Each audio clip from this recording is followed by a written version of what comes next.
আসসালামু আলাইকুম। দেশ কিংবা প্রবাস যে যেখান থেকে আজকে ভিডিওটি দেখছেন সকলকে নিয়ার টেক বিডির পক্ষ থেকে আমি ইঞ্জিনিয়ার মতবাইদ জানাচ্ছি আন্তরিক প্রীতি ও শুভেচ্ছা। ভিউয়ার্স, বরাবরের মতো সামনে একটি আইপিএস রেখেছি। আজকে আইপিএস সম্পর্কে কথা বলার চেষ্টা করব। অর্থাৎ বাসা কিংবা অফিসের জন্য যারা 1 কিলোর উপরে অর্থাৎ 1000 ওয়াটের উপরে লোড চালাবেন, এই ধরনের আইপিএস খুঁজতেছেন, তাদের জন্য আজকে ভিডিওটি স্পেশাল। ভিডিওটি টানাটানি না করে শেষ পর্যন্ত আমার সাথেই থাকুন। আশা করছি আজকে ভিডিও থেকে একটু ধারণা পাবেন যে বড় পরিবারের জন্য কিরকম আইপিএস দরকার অথবা অফিস আদালতের জন্য কিরকম আইপিএস দরকার। এখনো পর্যন্ত যারা আমাদের চ্যানেলটি সাবস্ক্রাইব করেননি, আমাদের চ্যানেলটি সাবস্ক্রাইব করে বেল বাটনে ক্লিক করে রাখুন পরবর্তীতে ভিডিও খুঁজে পাওয়ার জন্য। ভিউয়ার্স, সামনে যে আইপিএসটি রেখেছি এটি ইন্ডিয়ান বিখ্যাত ব্র্যান্ড এক্সাইট ব্র্যান্ডের আইপিএস, যার মডেল হচ্ছে এক্সাইট ইনভার্টার জেট স্টার 1625। অর্থাৎ এক্সাইটের বিভিন্ন ক্যাটাগরি আইপিএস রয়েছে। সামনে যে আইপিএসটি রেখেছি এটি হচ্ছে স্টার সিরিজের আইপিএস, এর মডেল হচ্ছে 1625 ভিএ। আর এই আইপিএসটিতে আপনারা এট এ টাইম 1300 ওয়াট লোড দিতে পারবেন। আমি যদি ফ্যান লাইটের হিসেবে বলি, শুধু ফ্যান আপনারা চালালে সর্বোচ্চ 13টা ফ্যান এই আইপিএস দিয়ে চালাতে পারবেন। যদি আপনারা এলইডি লাইট চালাতে চান, 30 থেকে 35টা লাইট আপনারা এই আইপিএস দিয়ে চালাতে পারবেন। অনেক খামারি ভাই আছেন যে একসাথে 10 থেকে 12টা ফ্যান চালানোর প্রয়োজন হয়, তারা চাইলে এই আইপিএসটি আপনাদের পছন্দের তালিকায় রাখতে পারেন। অনেক মসজিদ মাদ্রাসায় একাধিক ফ্যান চালানোর প্রয়োজন হয়, কস্ট মিনিমাইজ করার জন্য চাচ্ছেন যে এক ব্যাটারির মাধ্যমে একটি বড় আইপিএস নেবেন যাতে করে বেশি ফ্যান চালাতে পারেন, তারাও চাইলে আপনাদের পছন্দের তালিকায় এই আইপিএসটি রাখতে পারেন। কারণ আপনি এট এ টাইম একসাথে 1300 ওয়াট লোড দিতে পারবেন, অর্থাৎ 13টা ফ্যান একসাথে চালাতে পারবেন। মসজিদে যদি আমরা হিসাব করি 8 থেকে 10টি ফ্যান, কিছু লাইট, কিছু মাইক, এগুলো একসাথে এই আইপিএসটা দিয়ে চালাতে পারবেন। ভিউয়ার্স, এই আইপিএসটি হচ্ছে পিওর সাইনওয়েভ টেকনোলজি সমৃদ্ধ একটি আইপিএস এবং এই আইপিএসটি মাইক্রো কন্ট্রোলার বেস একটি আইপিএস। অনেকের মনে প্রশ্ন থাকতে পারে যে মাইক্রো কন্ট্রোলারটা কি জিনিস। মাইক্রো কন্ট্রোলারটা হচ্ছে ছোট্ট একটি আইসি যা অল্প সময়ে সুইচিং করতে পারে। আমি যদি একটু সহজভাবে আপনাদেরকে বুঝাই বলি, এই আইপিএসটির ভিতরে একটি সার্কিট আছে, ওই সার্কিটের মধ্যে একটি মাইক্রো কন্ট্রোলার বিল্ট ইন দেওয়া আছে। মাইক্রো কন্ট্রোলারটা হচ্ছে একটি আইসি। এই আইসির কাজ হচ্ছে এই আইপিএস এর যত যাবতীয় অপারেশন আছে, অর্থাৎ কখন কারেন্ট আসলো, কখন কারেন্ট গেল, কখন ব্যাটারিকে চার্জ করতে হবে, কখন ব্যাটারি লো হয়ে গেল, কখন ওভার চার্জ এটাকে কাট করতে হবে, এভরিথিং যে কার্যক্রম আছে আইপিএস এর, এটা কন্ট্রোল করে হচ্ছে মাইক্রো কন্ট্রোলার। আর মাইক্রো কন্ট্রোলারটা হচ্ছে মূলত প্রোগ্রামিং বেস একটি আইসি। অর্থাৎ এই আইসিটা যখন আপনি কোনো ডিভাইসে ইউজ করবেন তখন পূর্বে তাকে প্রোগ্রামিং করে দিতে হয় যে তার কি কার্যক্রম সে করবে, কখন কারেন্ট গেলে সে কখন ব্যাটারিকে অ্যাক্টিভ করবে, কত ভোল্টেজে গেলে ব্যাটারিকে লো করবে, কত ভোল্টেজে গেলে ব্যাটারিকে সে হাই কাট করবে, এভরিথিং তাকে প্রোগ্রামিং করে দিতে হয়। এটা যখন প্রোগ্রামিং করে সার্কিটে বসানো হয় তখন সে একেবারে অটোমেটিক্যালি অল্প সময়ের মধ্যে এই কার্যক্রমগুলি সে এখানে করতে পারে। এটা হচ্ছে মাইক্রো কন্ট্রোলারের মূল থিমস আর কি। আশা করি আপনাদেরকে মাইক্রো কন্ট্রোলার সম্পর্কে বোঝাতে পেরেছি। আর এই আইপিএসটি হচ্ছে সিঙ্গেল ব্যাটারি সিস্টেম একটি আইপিএস, অর্থাৎ এই আইপিএস এ আপনি 80 থেকে 250 এম্পিয়ার পর্যন্ত একটি ব্যাটারির মাধ্যমে আউটপুট নিতে পারবেন, সর্বোচ্চ 1300 ওয়াট। তার মানে আপনি বুঝতেই পারতেছেন যে এই আইপিএসটির সাথে আপনি চাইলে যে কোনো ধরনের আইপিএস এর ব্যাটারি ইউজ করতে পারবেন। চাইলে আপনি ফ্ল্যাট ব্যাটারি ইউজ করতে পারবেন, চাইলে আপনি টিউবলার ব্যাটারি ইউজ করতে পারবেন, চাইলে আপনি এসএমএফ ব্যাটারি ইউজ করতে পারবেন। অনেকে অটো রিকশার পুরান ব্যাটারি দিয়ে আইপিএস চালাতে চান, আপনি চাইলে অটো রিকশার পুরাতন ব্যাটারিও এই আইপিএস এর সাথে লাগিয়ে আপনি আউটপুট নিতে পারবেন। ভিউয়ার্স, এই আইপিএসটা এমন ভাবে ডিজাইন করা যে এটা আপনি বাসা বাড়িতে ইউজ করতে পারবেন, আপনি কমার্শিয়ালে ইউজ করতে পারবেন, অর্থাৎ আপনি অফিস আদালতে ইউজ করতে পারবেন। কেন বলছি? বাসা বাড়িতে আমরা মূলত ফ্যান লাইট চালাই, আপনি চাইলে এই আইপিএসটি থেকে 8 থেকে 10টি ফ্যান, 8 থেকে 10টি লাইট, সাথে টিভি, অনু, রাউটার খুব সুন্দরভাবে বড় একটা পরিবারের জন্য এই আইপিএসটি দিয়ে চালাতে পারবেন। চাইলে আপনি অফিসের জন্য computer, laptop, desktop, CC camera ইত্যাদি ডিভাইস এই আইপিএসটি দিয়ে চালাতে পারবেন। যেহেতু এই আইপিএসটি পিওর সাইন অ্যাপ টেকনোলজি, সেহেতু আপনাদের কম্পিউটার রিস্টার্ট হয়ে যাওয়া, অনু রাউটার রিস্টার্ট হয়ে যাওয়া, সিসি ক্যামেরা রিস্টার্ট হয়ে যাওয়ার প্রবণতা এই আইপিএসটিতে থাকবে না। যেহেতু এই আইপিএসটি এমন ভাবে ডিজাইন করা যে আপনি কমার্শিয়ালি ইউজ করতে পারবেন, রেসিডেন্সিয়ালিও ইউজ করতে পারবেন, সেহেতু আপনারা চাইলেই বাসাবাড়ির জন্য এটা পছন্দের তালিকা রাখতে পারেন, অফিস আদালতের জন্য এটা পছন্দের তালিকা রাখতে পারেন, অর্থাৎ ইচ এন্ড এভরিথিং আপনারা এই আইপিএস থেকে চালাতে পারবেন। আরেকটা বিষয় আপনাদেরকে এটা ক্লিয়ার করি, এই আইপিএসটি হচ্ছে automatic battery charge management system আছে। অর্থাৎ যেহেতু এটা এক ব্যাটারি সিস্টেম একটি আইপিএস, সেহেতু অটোমেটিক ব্যাটারি চার্জ ম্যানেজমেন্ট আমি আপনাকে বুঝাচ্ছি। এই আইপিএসটিতে দুইটি চার্জিং মোড রয়েছে, একটি হচ্ছে হাই চার্জ, একটি হচ্ছে নরমাল চার্জ। আমি একটু পরে আপনাদেরকে ডিটেইলস বুঝাবো, কিন্তু এখন একটু ক্লিয়ার করে দিচ্ছি। এই আইপিএসটি মোড যখন আপনি হাই চার্জে রাখবেন তখন সে সর্বোচ্চ 27 এম্পিয়ারের ব্যাটারিকে চার্জ করবে। আপনি যখন তাকে নর্মাল চার্জে রাখবেন অর্থাৎ এনসি তে রাখবেন তখন সে সর্বোচ্চ 19 এম্পিয়ারের ব্যাটারিকে চার্জ করবে। তার মানে যদি আপনি একটি 250 এম্পিয়ারের ব্যাটারি ইউজ করেন আর এটাকে যদি আপনি এসসি মোডে রাখেন, সে দ্রুত আপনার ব্যাটারিকে চার্জ করতে পারবে, ফাস্ট চার্জ করতে পারবে। এই হলো এই আইপিএস এর একটি মেইন অ্যাডভান্টেজ। আরেকটা বিষয় হচ্ছে অনেকে আইপিএস সম্পর্কে ধারণা নিতে গিয়ে বলেন যে আইপিএস টার ওজন কত। আমি এই আইপিএস টা ওজন দিয়ে দেখেছি, এই আইপিএস টার ওজন হচ্ছে 14 কেজি। তার মানে আপনি বুঝতে পারতেছেন যে 14 কেজি ওজনের একটি ইনভার্টার আপনাকে কি রকম সার্ভিস দিতে পারে। আর আরেকটা বিষয় হচ্ছে এই আইপিএস এর মধ্যে বিল্ট ইন বাইপাস সুইচ রয়েছে। বিল্ট ইন বাইপাস সুইচ থাকার কারণে আমাদের যে অ্যাডভান্টেজটা থাকে এটা হচ্ছে বাসাবাড়িতে যদি কখনো আইপিএস এর সমস্যা হয়ে যায় তাহলে আইপিএস এর আউটপুটে যে লাইনগুলি থাকে এগুলো বন্ধ হয়ে যায়। কিন্তু বাইপাস সুইচ থাকলে আপনি জাস্ট ম্যানুয়াল থেকে যখন বাইপাস করে দিবেন অটোমেটিক্যালি এটার ভিতর দিয়ে গ্রিড সাপ্লাই হতে থাকবে অর্থাৎ পিডিবি সাপ্লাই হতে থাকবে, আপনার বাসাবাড়ির লোড এটাতে বন্ধ হবে না। আর এক্সাইটেড প্রত্যেকটা আইপিএস এ কিছু না কিছু প্রোটেকশন দেওয়া থাকে। বিশেষ করে এই আইপিএস টাতে কিছু প্রোটেকশন ইউজ করা হয়েছে। এই আইপিএস টাতে শর্ট সার্কিট প্রোটেকশন দেওয়া আছে, অর্থাৎ আইপিএস যদি কখনো শর্ট সার্কিট হয় এটা প্রোটেক্ট করতে পারবে। ওভার টেম্পারেচার প্রোটেকশন দেওয়া আছে, বেশি গরম হয়ে গেলে অটোমেটিক্যালি ফ্যান অন হবে, ঠান্ডা হয়ে গেলে অটোমেটিক্যালি ফ্যানটা অফ হয়ে যাবে। ওভারলোড প্রোটেকশন অর্থাৎ এটা 1300 ওয়াট লোড সম্পন্ন একটি আইপিএস। আপনি চাইলেও এটা 1300 ওয়াটের উপরে বেশি চালাতে পারবেন না, সে ওভারলোড সিগন্যাল দিবে। এটা হচ্ছে এই আইপিএস এর মেইন অ্যাডভান্টেজ। এবং এটার সাথে হচ্ছে লো ব্যাটারি সিস্টেম দেওয়া আছে, অর্থাৎ ব্যাটারিটা যখন লো হয়ে যাবে তখন সে এইখান থেকে আর আপনাকে আউটপুট বা সাপ্লাই দিবে না।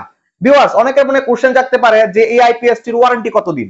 এই আইপিএস টি বাংলাদেশে অফিশিয়ালি আপনারা 2 বছর ওয়ারেন্টি পেয়ে যাবেন এবং যারা নিয়ারটেক থেকে পারচেজ করবেন স্পেশালি আপনারা আরো 3 ইয়ার্স এর সার্ভিস ওয়ারেন্টি পেয়ে যাবেন, অর্থাৎ 5 বছরের একটি সার্ভিস ওয়ারেন্টি আপনারা পেয়ে যাবেন। এর মধ্যে 2 বছর হচ্ছে অফিশিয়াল ওয়ারেন্টি আর 3 বছর হচ্ছে লোকাল সার্ভিস ওয়ারেন্টি, অর্থাৎ 3 বছরের ভিতরে আপনার এই আইপিএস এ কোনো প্রবলেম হলে আপনি জাস্ট পার্টসের পয়সা দিবেন আর বাকি সার্ভিস আমরা আপনাকে ফ্রি প্রোভাইড করব। এই হচ্ছে টোটাল 5 বছরের একটি সার্ভিস ওয়ারেন্টি। আর এই আইপিএস টির প্রাইস সম্পর্কে আপনাদের অনেকের মনে কোশ্চেন থাকতে পারে। এই আইপিএস এর প্রাইস আপনারা 18 থেকে 19,000 টাকার ভিতরে মার্কেটে ওঠানামা করে, কখনো 18,000 থাকে, কখনো 18,500 থাকে, কখনো 19,000 থাকে, অর্থাৎ 18 থেকে 19,000 এর ভিতরে আপনারা এই আইপিএস টি বাংলাদেশের যে কোনো জায়গা থেকে পারচেজ করতে পারবেন। ভিউয়ার্স, এতক্ষণ তো আইপিএস সম্পর্কে আপনাদেরকে অনেক পজিটিভ ধারণা দিলাম। এই আইপিএস টি সম্পর্কে আপনাদেরকে একটু নেগেটিভ ধারণা দিই। অর্থাৎ এই আইপিএস টা আমি অ্যানালাইসিস করে যা দেখতে পেয়েছি, এক্সাইট কোম্পানি যদি এই আইপিএস টিতে একটি ডিজিটাল ডিসপ্লে দিত তাহলে এই আইপিএস টি আরো সুন্দর হতো। এবং এই আইপিএস টির ভিতরে যে ট্রান্সফরমার আছে এই ট্রান্সফরমারটা হচ্ছে অ্যালুমিনিয়াম বিল্ড। এখানেই হচ্ছে আইপিএস এর মেন ঝামেলা। এটা যদি অ্যালুমিনিয়াম না দিয়ে এটা যদি কপার দিত তাইলে এই আইপিএস টি আরো ভালো হতো। এবং আরেকটা বিষয় হচ্ছে এই আইপিএস এর শর্ট সার্কিট প্রোটেকশনের জন্য এর পিছনে একটি রিসেটেবল ফিউজ ব্যবহার করা হয়েছে। এখানে রিসেটেবল ফিউজ ব্যবহার না করে যদি একটি সার্কিট ব্রেকার ইউজ করা হতো তাহলে আরো বেশি ভালো হতো। এই ছিল কয়েকটা খারাপ দিক এবং কয়েকটা ভালো দিক। আশা করি আপনাদেরকে এই আইপিএস সম্পর্কে একটি ধারণা দিতে পেরেছি। এখন এই আইপিএস টির ফ্রন্ট প্যানেল এবং ব্যাক প্যানেল আপনাদেরকে দেখানোর চেষ্টা করব। ভিউয়ার্স, চলেন এর ফ্রন্ট প্যানেল নিয়ে কথা বলি। ভিউয়ার্স, এখানে আইপিএস টি দেখতে পাচ্ছেন, ডায়ালটা হচ্ছে সিঁদুর লাল, অর্থাৎ এটা একেবারে ডার্ক রেড, খুব সুন্দর দেখা যাচ্ছে ডায়ালটা। এখানে এক্সাইটের ব্র্যান্ডিং করা আছে, এক্সাইট ইনভার্টার জেট স্টার, অর্থাৎ এই আইপিএস টা যে এক্সাইট ব্র্যান্ডের এবং স্টার সিরিজের এটা এখানে ইন্ডিকেট করা আছে। যেহেতু এটা পিওর সাইন ওয়েভ টেকনোলজি সমৃদ্ধ আইপিএস সেহেতু এখানে পিওর সাইন ওয়েভ টেকনোলজির এখানে লেখাটা খুব ডিরেক্ট ভাবে লেখা আছে। আর এখানে কিছু ইন্ডিকেটর দেওয়া আছে, এর মাধ্যমে এর অপারেশন গুলি আপনারা বুঝতে পারবেন। এখানে একটা পাওয়ার সুইচ দেওয়া আছে, এই পাওয়ার সুইচের মাধ্যমে মেশিনটা অন অফ করা যায়। দেখতে পাচ্ছেন এখানে ইউপিএস অন লেখা আছে। আমি যদি এটাকে অফ করে দেই এখন দেখেন এটা অফ হয়ে যাবে, একটা বিপ সাউন্ড করবে। আর এটাকে যদি অন করি এটা আবার একটা বিপ সাউন্ডের মাধ্যমে এটা অন হবে। আর এখানে লেখাই আছে অন অফ, এবং এখানে লেখা আছে 12 ভোল্ট 1625 ভিএ, অর্থাৎ এটা 1625 ভিএর IPS, 12 volt single battery system IPS. আপনাদেরকে এইখানে যে ইন্ডিকেটর গুলি আছে এগুলো সম্পর্কে একটু স্পষ্ট ধারণা দেওয়ার চেষ্টা করি। দেখতে পাচ্ছেন এখানে মেন্স অন, এখানে যদি এরকম সাদা অর্থাৎ গ্লো কালারের লাইট থাকে, সাদা লাইট থাকে তাহলে কারেন্ট থাকবে। আর যদি এখানে লাইটটা যদি লাফানো থাকে অর্থাৎ কখনো জ্বলে নিবে এবং হচ্ছে সাউন্ড করতে থাকে তাইলে বুঝতে হবে যে আমাদের পিছনে যে সার্কিট ব্রেকার আছে এই সার্কিট ব্রেকারটা টিপ করেছে। অনেক সময় কি আমাদের এই আইপিএস এর ফ্রন্ট প্যানেলের যে ডায়াল, এই ডায়াল সম্পর্কে ধারণা না থাকার কারণে আমরা আইপিএস সম্পর্কে চালাইতে গিয়ে অনেক সমস্যায় পড়ি। আর এটা সম্পর্কে ধারণা থাকলে আমাদের এই সমস্যাটা হয় না। যেমন ধরেন এখানে মেন্স যে অন, এই মেন্স অন যদি কারেন্ট থাকে তাহলে সরাসরি এখানে সাদা লাইট জ্বলবে। আর যদি কখনো আইপিএস এর শর্ট সার্কিট হয় তাহলে এই সাদা লাইটটা লাফাবে, পাশাপাশি একটা বিপ সাউন্ড করতে থাকবে। অর্থাৎ এই মেন যে মেন্স অন যে ইন্ডিকেটর, এটার মাধ্যমে দুইটা কাজ হয়। একটা হচ্ছে কারেন্ট থাকলে আপনার এখানে সরাসরি সাদা লাইট জ্বলবে, আর যদি কখনো শর্ট সার্কিট হয় তাহলে এই সাদা লাইটটা লাফাবে এবং আপনাকে বিপ সাউন্ড করতে থাকবে। এখানে দেখতে পাচ্ছেন যে ইউপিএস অন, অর্থাৎ এই আইপিএসটি যদি আপনি কারেন্ট চলে যায় তাহলে এখানে ইউপিএস অন হবে। যদিও এটা ইউপিএস মোডে রয়েছে, নর্মাল মোডে রয়েছে, কিন্তু এখানে ইন্ডিকেটর শুধু একটাই দেওয়া আছে, অর্থাৎ যখন কারেন্ট থাকবে না তখন সরাসরি এখানে ইউপিএস অন লাইটটা জ্বলবে। ভিউয়ার্স এখানে দেখতে পাচ্ছেন ব্যাটারি লো, অর্থাৎ আমাদের যে ব্যাটারি লো মেসেজ দিচ্ছে, আমাদের ব্যাটারিটা লো। আমি একটু কানেকশনটা খুলে দিই। ব্যাটারি লো হওয়ার কারণে ব্যাটারি লো কিন্তু বারবার কানেকশন দিচ্ছে, অর্থাৎ দেখতে পাচ্ছেন যে এখানে ব্যাটারি লো। যদি আপনার ব্যাটারিটা লো হয়ে যায় তাহলে এখানে ব্যাটারি লো ইন্ডিকেট করবে। এবং এখানে যদি ব্যাটারি লো হওয়ার পরে যখন ব্যাটারিটা আপনার লো এর দিকে চলে যাবে আস্তে আস্তে, তখন এখানে সাদা লাইটটা লাফাবে এবং বিপ সাউন্ড করতে থাকবে। আর কন্টিনিউয়াসলি যদি আপনার সাদা লাইটটা লাফাইতে থাকে এবং হচ্ছে কোনো সাউন্ড না করে, তাহলে বুঝে নিতে হবে যে ব্যাটারিতে একেবারেই চার্জ নাই, যার কারণে এটার আউটপুটটাই সে বন্ধ করে দিয়েছে। অর্থাৎ ব্যাটারি থেকে সে আর কিছু চালাতে পারবে না, অর্থাৎ শুধু লাইটটা এরকম লাফাইতে থাকবে আর কোনো সাউন্ড করবে না। যদি সাউন্ড করে তাহলে ব্যাটারি লো এর দিকে যাচ্ছে, আপনাকে মেসেজ দিচ্ছে। আর যদি সাউন্ড না করে শুধু লাইটটা লাফাইতে থাকে, তাহলে বুঝতে হবে কি যে আপনার আইপিএস এর যে ব্যাটারি আছে, ব্যাটারিতে একেবারেই নীল চলে গেছে, অর্থাৎ ব্যাটারিকে সে কাট করে দিছে, আর সে এখান থেকে আউটপুট দিতে পারবে না। আর এখানে দেখতে পাচ্ছেন যে চার্জ বা চার্জিং, অর্থাৎ এখান থেকে যদি কখনো চার্জ নেয় ব্যাটারি, তখন এই লাইটটা লাফাতে থাকবে, অর্থাৎ ব্লিম করতে থাকবে, জ্বলবে নিববে জ্বলবে নিববে, তার মানে হচ্ছে চার্জ নিচ্ছে। আর যদি আপনার ইয়ে হয়ে যায়, সাদা হয়ে থাকে, তার মানে হচ্ছে ফুল চার্জ হয়ে গেছে। সাদা হয়ে থাকলে ফুল চার্জ হয়ে থাকবে। আর এখানে দেখতে পাচ্ছেন যে ওভারলোড এবং হচ্ছে শর্ট সার্কিট। কখনো যদি আপনার আইপিএসটি ওভারলোড হয় তাহলে এই লাইটটা লাফাতে থাকবে এবং হচ্ছে সাউন্ড করতে থাকবে, বিপ সাউন্ড করতে থাকবে, এই ওভারলোড যেই ইন্ডিকেটরটা আছে। এবং আপনাদের এই লাইটটা যদি শুধু ব্লিঙ্ক করতে থাকে, জ্বলতে থাকে, নিভতে থাকে, সাউন্ড করবে না, তাহলে বুঝতে হবে যে আইপিএসটি শাটডাউনে চলে গেছে, অর্থাৎ এই আইপিএসটি আর আপনাকে আউটপুট দিতে পারবে না।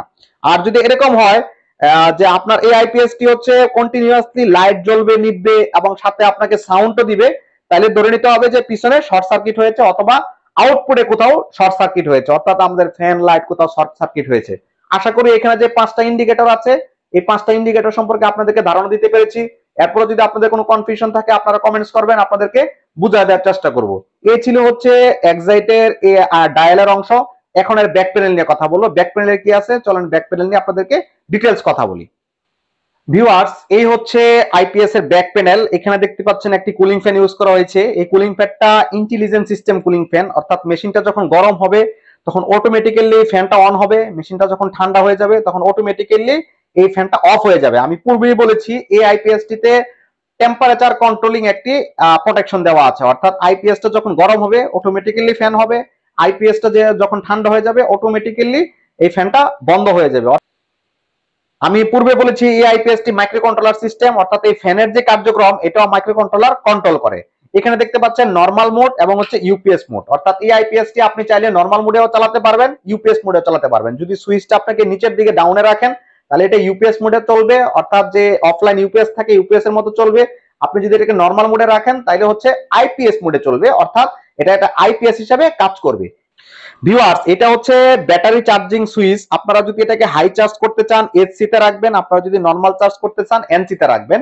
এইচসি মানে হচ্ছে এই আইপিএস টা আপনাকে এট আ টাইম 27 এম্পিয়ারে চার্জ দিতে থাকবে, আর এনসি মানে হচ্ছে এটা সর্বোচ্চ 19 এম্পিয়ারে চার্জ দিতে পারবে, অর্থাৎ নরমালে রাখলে আপনি 19 এম্পিয়ারে চার্জ দিতে পারবেন, হাইতে রাখলে আপনি 27 এম্পিয়ারে চার্জ দিতে পারবেন। এটা হচ্ছে প্রেস টু রিসেট, অর্থাৎ এটা রিসেটেবল সুইচ। আপনার এই আইপিএস এর ইনপুটে যদি কখনো শর্ট সার্কিট হয়, এই যে সুইচটা আছে এটা বাইরের দিকে বেশি আসবে, একটু ফুলে আসবে, আপনারা জাস্ট এটাকে একটু প্রেস করে ধরে রাখলে আবার রিসেট হয়ে যাবে, আইপিএস এর কার্যক্রম আবার পুনরায় শুরু হবে। ভিউয়ার্স এখানে দেখতে পাচ্ছেন 60 এবং হচ্ছে 6 মানে বোথ একটি সকেট। আপনারা এখানে চাইলে 16 এম্পিয়ারের প্লাগও লাগাইতে পারবেন, 6 এম্পিয়ারের প্লাগও লাগাতে পারবেন। এটা হচ্ছে আউটপুট সকেট। আপনাদের জন্য পরামর্শ হচ্ছে আপনারা এটাতে 16 এম্পিয়ারের প্লাগ লাগাবেন, কারণ হচ্ছে 16 এম্পিয়ারের প্লাগটা একটু হেভি থাকে। দেখতে পাচ্ছেন এই আইপিএস এর সাথে 16 এম্পিয়ারের বিল্ট ইন প্লাগ দেওয়া আছে, এটা খুব এটার সাথে ভালোভাবে অ্যাডজাস্ট হয়। আপনারাও চেষ্টা করবেন যে আইপিএস এর আউটপুট থেকে 16 এম্পিয়ারে আউটপুট নেওয়ার জন্য। আর আমি পূর্বে বলেছিলাম বাইপাস সুইচের কথা, এই যে দেখতে পাচ্ছেন বাইপাস সুইচ, এখানে বাইপাসে আপনি রাখতে পারবেন। বাইপাসে রাখলে সরাসরি গ্রিড এখান থেকে বাইপাস হয়ে যাবে, আর যদি ম্যানুয়ালে রাখেন তাহলে এটা আইপিএস হিসেবে কাজ করবে। আর প্রত্যেকটা আইপিএস এর সাথে যখন আমরা আপনাদেরকে আইপিএস ডেলিভারি দেই, বলে দিই আইপিএস এর সাথে দুইটা তার দেওয়া থাকে, একটা হচ্ছে রেড কেবল একটি হচ্ছে ব্ল্যাক কেবল। ঠিক অনুরূপ এটার সাথে একটি ব্ল্যাক কেবল দেওয়া আছে, একটা রেড কেবল দেওয়া আছে। দেখতে পাচ্ছেন রেড কেবলটা হচ্ছে পজিটিভ টার্মিনাল লাগাবেন, রেড কেবলের এখানে পজিটিভ প্লাস চিহ্ন দেওয়া আছে, ব্ল্যাক কেবলের এখানে নেগেটিভ মাইনাস চিহ্ন দেওয়া আছে। অর্থাৎ ব্যাটারির যে পজিটিভ টার্মিনাল, ব্যাটারির যে প্লাস বা পি, আপনারা এই লাল তারটা পিতে লাগাবেন, পজিটিভে লাগাবেন। আর কালো তারটা হচ্ছে এন, নিউট্রাল বা নেগেটিভ, আপনারা কালো তারটা মাইনাস অথবা এন এ লাগাবেন। আর ব্যাটারির এই টার্মিনালগুলো লাগানোর সময় অবশ্যই আপনারা বেসলিন লাগিয়ে দিবেন, অন্যথায় কিন্তু ব্যাটারিতে মরিচা অথবা লবণাক্ত কিছু একটা জমে ব্যাটারি টার্মিনালগুলি নষ্ট করে দেয়। এই ছিল হচ্ছে এক্সাইট আইপিএস এর ব্যাক প্যানেল। আশা করি এক্সাইট আইপিএস এর ফ্রন্ট প্যানেল এবং ব্যাক প্যানেল সম্পর্কে আপনাদেরকে ধারণা দিতে পেরেছি।